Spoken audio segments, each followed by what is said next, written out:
So in this lesson, we'll continue building up our knowledge on the parabola. So we're given two functions, the green function, the pink function, which is a straight line, and the green function, the parabola.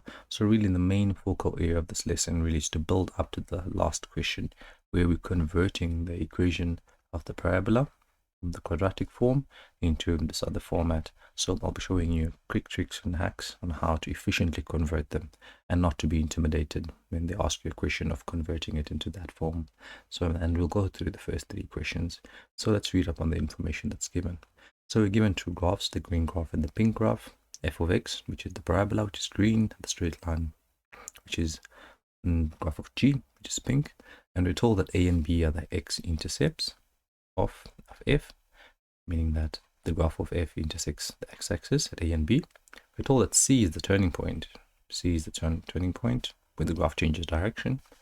And we are told that f and g intersect, meet, or are equal at a and b. So a and d are our point of intersections, and point E is our y-intercept of the pink graph. So really, that's really what we visually see. Let's really go down and start answering our questions. So question 1.1 says determine the coordinates of D. The coordinates of D. What is D? Remember we said D is the point of intersection of the two functions. So to really calculate your point of intersection, you need to understand that the point of intersection is where the graph of the parabola f of x is equals to the straight line g of x. It's where two functions are equal. So we just equate the two functions and solve for x. Remember we're given the f of f is equals to that, and the g of f is equals to g of x is equals to that. So we just really substitute our values. Minus x squared minus 2x plus 8 is equals to x plus 4. And from here on, really, we just really group everything into one side and really try to solve this for x.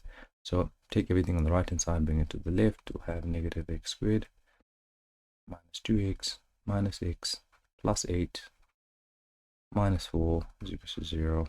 Group like terms, negative x squared, negative 2 minus x, negative 3x, 8 minus 4 is nothing more than 4 is equals to 0.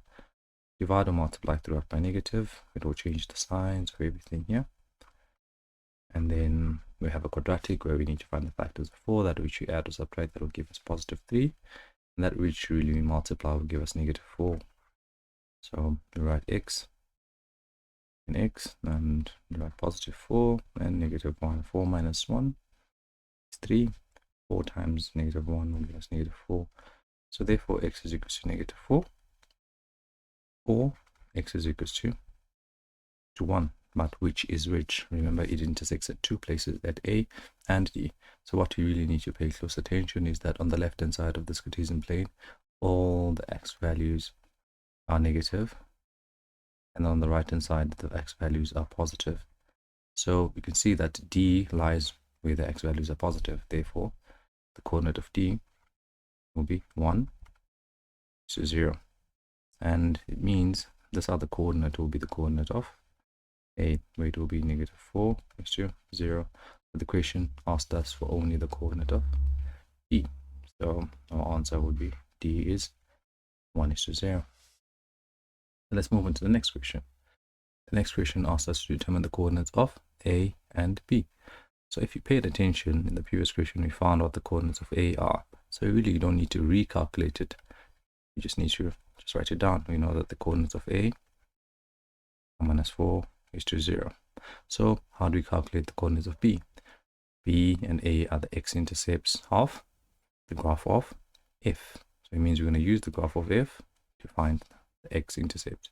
And to calculate the x-intercept, we simply make y, or equate y to 0,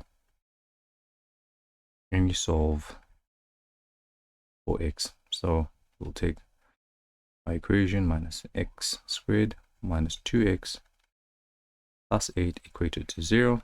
Then really we continue and solve for x. We multiply throughout by negative. We'll have x squared plus 2x minus 8 is equal to 0. Factors of 8, that which you add or subtract, that will give us 2. Or that which you multiply, that will give us negative 8 divide x and x. The factors will be 4 and -2. 4 minus 2 is 2. 4 times minus 2 is minus 8. Therefore, x is equals to -4. 4x is equals to 2. So you can see that, visually see that b lies where x is positive. So therefore, our b coordinate will be 2 is to 0. And obviously, we know that, as we had stipulated earlier, that a is 4 is to 0. This will be our a, which is -4 is to 0. But we would have answered the question by saying b is 2 is to 0. That's the answer.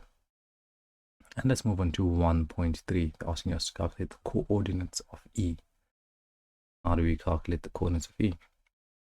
E is the y-intercept of the graph of G. And we're given that the graph of G is given by y is equals to x4.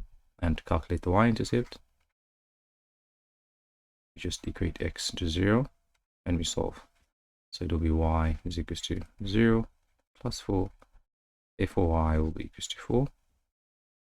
So therefore, the coordinates of E are 0 is to 4.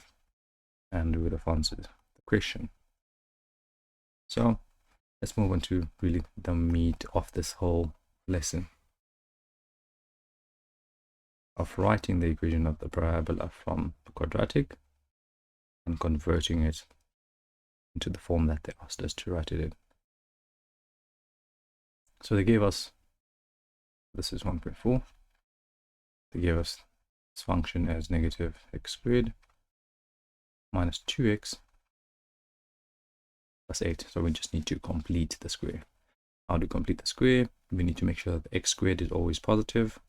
And how do we do that? We can take out negative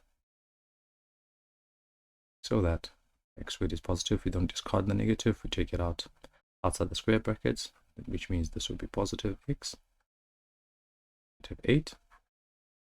And really we do an important step whereby we need to take the coefficient of x, we need to take it and we divide it by 2. We can divide it by 2 or multiply it by half and square it. Once we square it and divide it by 2, we're going to add it and subtract it into this equation. And let me show you how that would look like. We'll have y is equals to negative x squared plus 2x, and I'll leave some room so that we can add, subtract. So we add 2 over 2 squared and we subtract 2 over 2 squared. And you might be asking yourself, why do we add and subtract?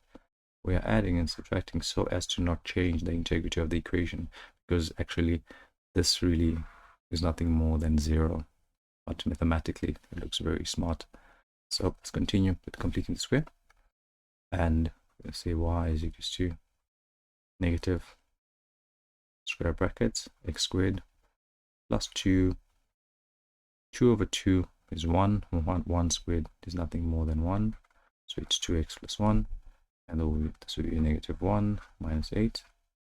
And really we need to really group our or isolate our trinomial. This will be y is equals to negative solid bracket. This is a quadratic, so factors of 1, that which we add or subtract, that will give us 2, that which we multiply will give us 1, open 2 brackets, and that will be x, and that will be, the factors are only 1 and 1. 1 plus 1 is 2, 1 times 1 will give us 1, and negative 1 minus 8 will give us negative 9, have solid brackets, y is equals to solid brackets, and these 2 brackets can easily be represented as x plus 1 to the power of 2, meaning that it's the identical brackets times 2. So to really finally put the nails to the coffin here, we'll say y is equals to, multiply everything by negative, it will be negative x plus 1 all squared plus 9. And then finally we would have converted really our answer into what they asked us. So you can see that we converted this quadratic equation into really that format. Really And in the previous question, we were really going through how to convert your equation from y equals to ax squared plus bx plus c into y is equals to ax plus p squared plus q. And really, this is the method of doing it. And if you want to reverse it from this form back to the quadratic, all you need to do is to expand these two brackets and simplify.